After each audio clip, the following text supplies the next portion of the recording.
Now, in recent times, this fixture, Arsenal versus Bournemouth, has had me in jitters.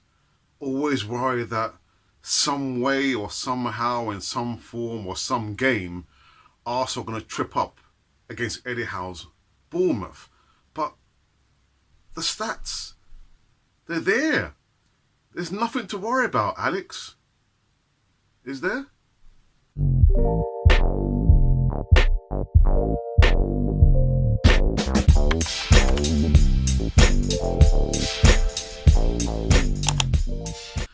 Hi, and welcome again to Cannon Fodder, the channel for Arsenal fans all over the world. So this is my preview of Arsenal versus Bournemouth. Yeah, Sunday fixture, Sunday, afternoon kickoff. Because it was Monday night matches, now it's Sunday, but we're all over the place.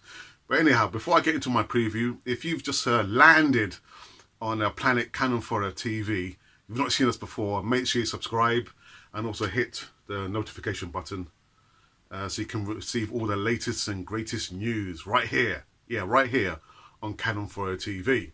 So yeah, like I said in my intro, whenever we're coming up against Bournemouth, I always get fearful because I know Eddie Howe has done a fantastic job with Bournemouth, and their front players with the movement. I do worry whether we have the legs in the midfield and the defence to stand up to them. And actually, the stats does say that Arsenal have won all 5 of their home matches against Bournemouth in all competitions, 4 in the Premier League and 1 in the League Cup. So yeah, Alex, you don't have nothing to worry about, I think. Yeah. But yeah, actually, Eddie Howe could have been, yes, I repeat, he could have been Arsenal's manager. I know there was a lot of people, 18 months ago when we were scouting around for a potential new manager. I know his name was thrown in the hat, so were other familiar faces. But he remained the manager at Bournemouth City. So I'll get into my 11 and you can tell me whether you agree with it or not. But again, I don't really care because it's my 11, it's not your 11. But yeah, put the comments in the box whether you agree with me or not. So it's going to be Leno in goal. Again, he's done nothing wrong so far, touch wood. Let's keep it going. I'm going to go for a back 4 with Bellerin.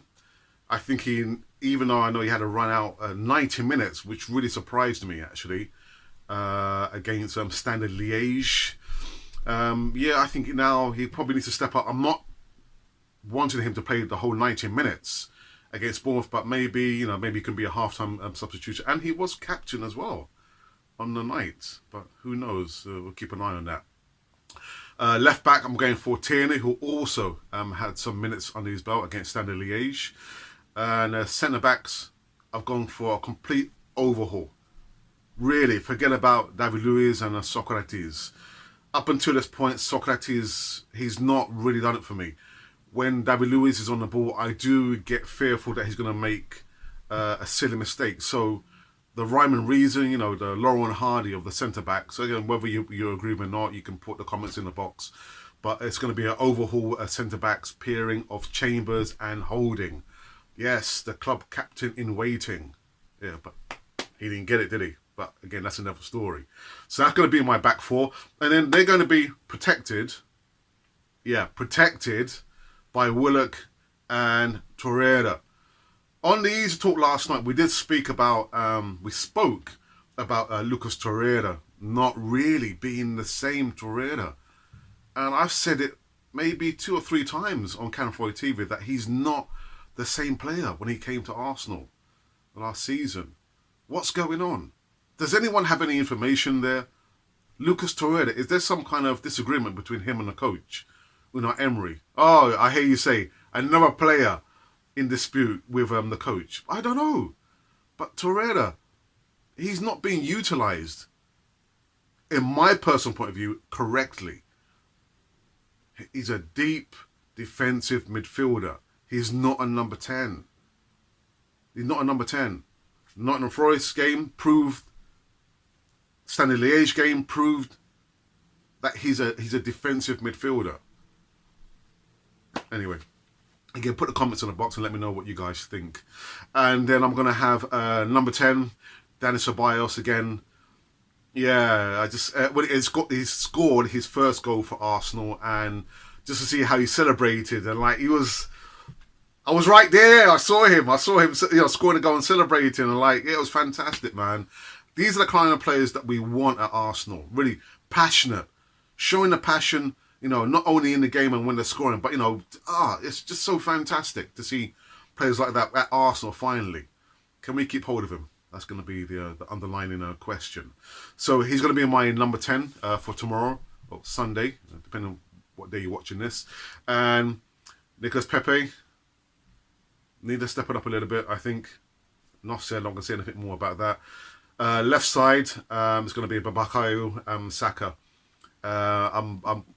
Yeah, I will leave it at that as well. And the striker's role is going to be Pierre-Emerick Aubameyang. Does he have a challenge? Is there a challenger? There's a new kid on the block, isn't there? Gabriel Martinelli. Yeah, standard liaise, man. He set the standard, boy. God, has he got 4 goals now? Or 5 goals for Arsenal? Brilliant. He got a brace, on Thursday night. And, yeah, I think... I don't want Arsenal to burn him out. But I think he's knocking on the first team door. Will we see him on Sunday against Bournemouth? I hope so. I hope he gets some minutes. In the press conference, Unai Emery has said that the striker position is not the ideal position for Martinelli. Nah, I disagree, Unai Emery. I really disagree with that. The boy is a born striker. Born striker. His heading ability. The boy on Thursday night literally did not give up. He was running his guts out. Closing down players. Making assists. Scoring goals. These are the kind of players that, again, I repeat, we want at Arsenal. So, a winger, striker, he is a striker. He's a striker. We know that we don't have Danny Welbeck anymore. But although I wouldn't use Gabriel Martin as a backup or a plan B, he's knocking on the door, man. He's knocking on the door. The next best thing, he could be the next best thing, but we're not going to burn him out. Anyway, listen, that is my 11. You can tell me again, guys, whether you agree with it or not. And yeah. Again, if you're watching Cannon Fodder TV, Planet Cannon Fodder TV again for the first time, make sure you subscribe and also hit the notification button to receive all the latest and greatest news. In regards to my prediction, I'm going to go for 3-1. Again, I can't see Arsenal keeping a clean sheet, although we kept one on Thursday night. But standard liège didn't give us much substance, to be really worried about. So yeah, I want to go for a 3-1 to Arsenal. Who scores? Your guess is as good as mine. Now that was my 11. That was my 11. The 11 that Unai Emery is going to pick is going to be so different. Do I have anything to worry about? Nah, I don't have anything to worry about. Anyhow, you've been watching Cannon Fodder, the channel for Arsenal fans all over the world. And Sunday afternoon football is back. Breaking news.